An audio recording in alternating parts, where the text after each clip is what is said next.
ঢাকা বিশ্ববিদ্যালয়ের দোয়েল চত্বর এটি শুধু শিক্ষার কেন্দ্র নয়, এখন এটি বাংলাদেশের কারুশিল্প ও হস্তশিল্পেরও একটি প্রাণকেন্দ্র। প্রতিটি কোণে মিলবে শিল্প ও সংস্কৃতির সুষম মেলবন্ধন। এখানে স্থানীয় শিল্পীরা প্রতিদিন নতুন নতুন সৃষ্টি করে চলেছেন, যা শুধু চোখে নয়, মনে ছাপ ফেলে।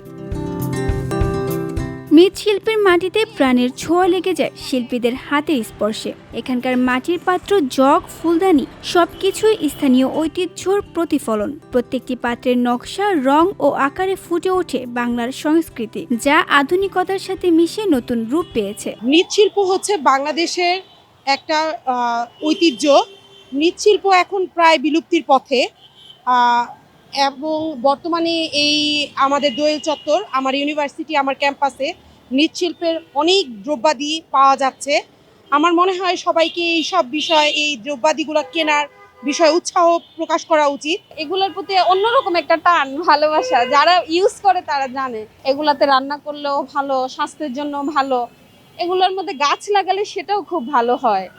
অন্যগুলোর মধ্যে কিন্তু এরকম হয় না, আর দেখতেও সৌন্দর্যটাই অন্যরকম। আমি ঢাকার আসলে পার্মানেন্ট না, কিন্তু দোয়েল চত্বরে আসছি একটা কারণেই, যে দোয়েল চত্বরে আসলে অন্ততপক্ষে বাংলাদেশের যে ঐতিহ্যর জিনিসপত্রগুলা এগুলা মোটামুটি এক জায়গায় পাওয়া যায়। হাতে তৈরি হস্তশিল্প এখানে নতুন জীবন পেয়েছে। বুনন, কারুকাজ, কাঠের খোদাই সবই কল্পনার সীমা ছুঁয়ে শিল্পের নতুন মাত্রা সৃষ্টি করেছে। দর্শকরা এসে শুধু দেখে না, অনুভবও করেন এই শিল্পের অন্তর্নিহিত সৌন্দর্য।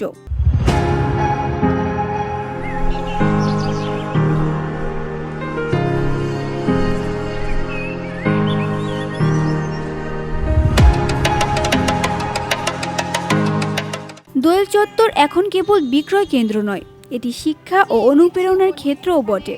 এখানে শিশু ও শিক্ষার্থীরাও হাতে তৈরি শিল্পকর্মের সঙ্গে পরিচিত হয়, যা তাদের সৃজনশীলতা ও চিন্তা শক্তিকে প্রজ্বলিত করে। প্রতিটি পণ্যে স্থানীয় সংস্কৃতি, ঐতিহ্য ও আধুনিকতার সংমিশ্রণ লক্ষ্য করা যায়। দোয়েল চত্বরের শিল্পীরা শুধু ব্যবসা করছেন না, তারা বাংলার ইতিহাস ও পরিচয়কে জীবন্ত রাখছেন। এখানে আমাদের হস্তশিল্প, কুটিরশিল্প, মৃৎশিল্প দোকানদাররা আমরা এখানে বাংলার ঐতিহ্যকে ধরে রাখার জন্য আমরা ব্যবসাটা করে রাখছি। আর অনেক বাচ্চারা অনেক কিছুই জানে না, যেহেতু তারা ঢাকা শহরে থাকে। গ্রামের ঐতিহ্য, কিন্তু ঐতিহ্যকে ধরে রাখার জন্য আমাদের আজকে এই মৃৎশিল্প দোয়েল চত্বর একটা বিশ্বের সাথে পরিচিত আছে। রাজশাহী বিভিন্ন জেলা থেকে আসে প্রোডাক্টগুলো, যেমন বেতের মাল, রিক্সা, পালকি, মাছের কুলা, মোটামুটি সবকিছুই ঢাকার বাইরের থেকে আসে। দোয়েল চত্বরের এই কারুশিল্প, হস্তশিল্প ও মৃৎশিল্পের সমাহার দেখায় কিভাবে আমাদের ঐতিহ্য জীবন্ত থাকে। এটি শুধু শিল্পের কেন্দ্র নয়, সংস্কৃতির প্রাণকেন্দ্র, যেখানে প্রতিটি সৃষ্টি আমাদের ইতিহাস, সৃজনশীলতা এবং ভবিষ্যতের সঙ্গে সংযুক্ত করে।